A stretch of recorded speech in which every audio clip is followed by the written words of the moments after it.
fahatsiarovana izany tonga dia mirintona miverimeriny hoiany fa raha masininy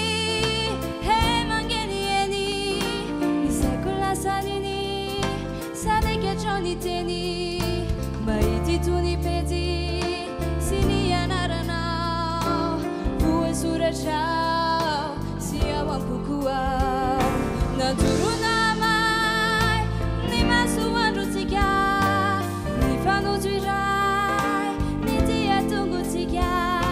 ny sisy izay tavela mieloelo ao ankony raela ashao anatiko ao tsiaro mifangaro zamba maromaro tonga ao antsaiko ao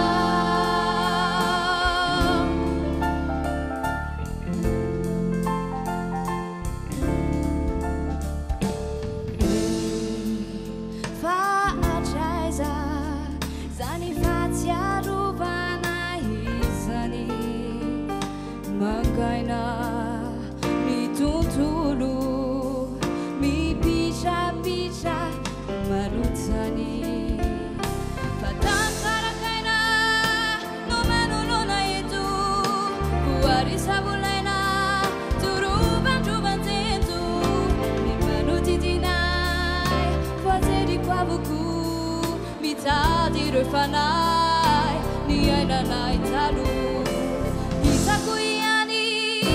lay azo mamitsika voasoratra mizany ireo anarantsika miverina mangina ao antsofiko ao ny tafampifaliny aveo ibolosha siaro mifangaro zamba maromaro tonga ao antsaiko ao fa raha masininy he mangenieny isaiko lasaniny sadika trony teny mahity tony pety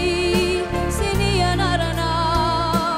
voasoratrao sy ao am-kokoao naturona mai ny masoandrotsika voasoratra mizany mitia tongotsika